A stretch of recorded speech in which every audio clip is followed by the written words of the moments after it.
This Monday Masterclass picks up where we left off in our previous Masterclass, in which we saw not only how simple it is to set up a staging site, but also why we should use it, to make changes and updates and run tests and so on, all within a safe and controlled environment, that of a local version of our WordPress website on our computer or laptop, rather than risk damaging our live or production site.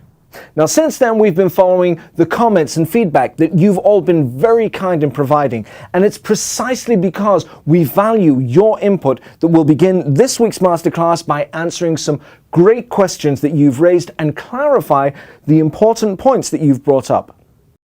For the purpose of staging, we need to establish two types of WordPress websites, or if you like, two groups of Elementor users. On the one hand, we have websites that include user data, such as data from forms or orders placed by users. This also includes sites that contain user-generated content, such as uploaded images and files and comments, etc.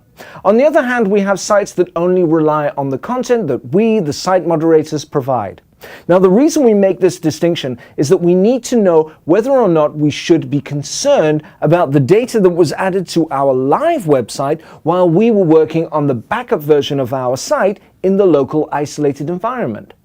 Now, if we're the only people inputting data to our site, we can avoid adding any data while we're working on the changes and just push the updated version of our site in much the same way that we would a brand new site. So if this screen looks familiar, it should, because it's exactly where we left off in our last masterclass. Now, we're in Flywheel's local app, which is what we use to upload a backup copy of our live or production website onto a staging environment on our computer or laptop. Now, perhaps you've done something similar using Bitnami or XAMPP.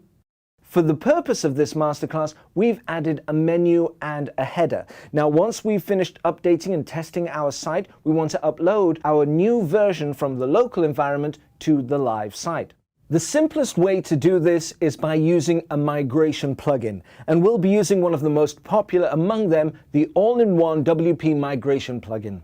We'll install this plugin on both our local and our live WordPress installations, the same way as we would any other plugin. We'll go to the WordPress dashboard, and in the plugin tab, we'll click Add New, search for all-in-one WP Migration, we'll download it, and activate it.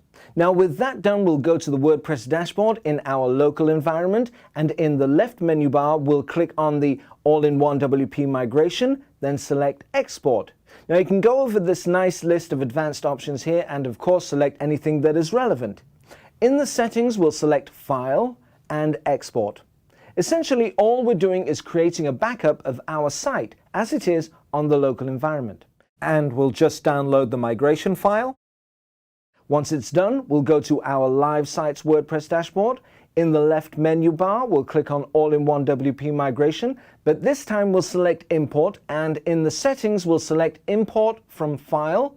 We'll locate our exported file and click on Open. This might take a little longer than a few moments depending on the size of the site, but nothing on our live site has changed yet.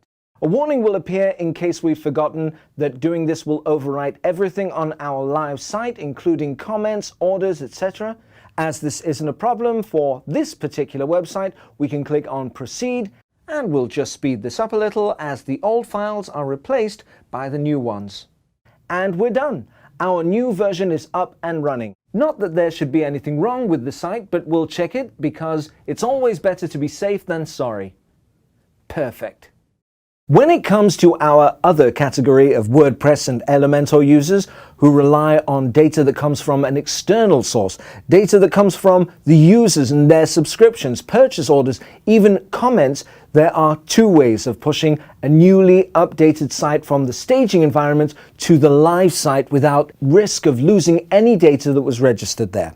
One, unfortunately, involves messing around with individual files and folders through an FTP or SFTP interface.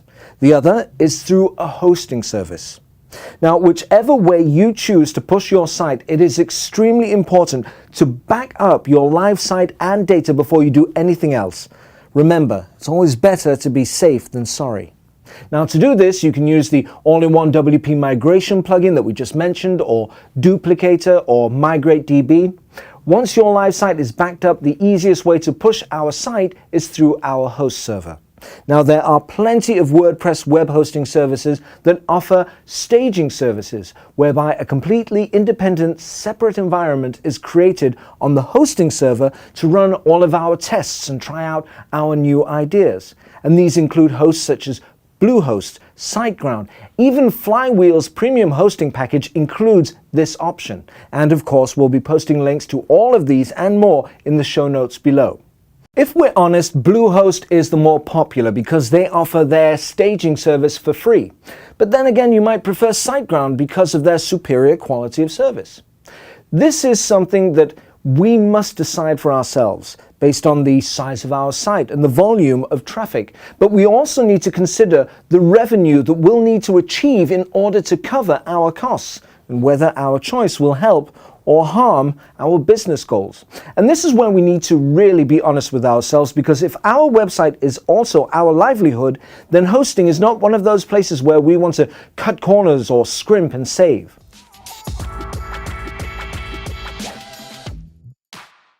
Local staging, a staging environment on our own computer or laptop, has many benefits. Chief among them is speed. Working locally will see test results and responses far quicker, making it the perfect environment for huge overhauls and possibly initial builds too.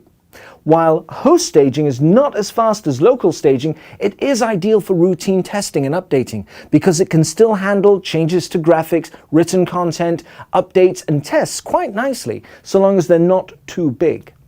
The major drawback is inevitably the price tag, as several hosting services charge extra fees for staging. However, these fees include support, which could save a lot of time and money in the long run. But bottom line, all host sites that offer staging services have similar features that allow us to push the new version of our site from the staging to the live sites with minimum effort and zero worry. Everything that we have seen and discussed in this masterclass is used by professional web builders the world over. If you use any of these methods or would like to suggest an alternative, perhaps easier method, or you have any advice that could help other users, then by all means let us know in the comments. And if you've enjoyed this masterclass and you'd like to see more, then make sure you click on the subscribe button and tap that bell so that you don't miss out on our next masterclass. After all, our goal is to be the best at helping others excel at their craft. Thanks for watching. Cheers.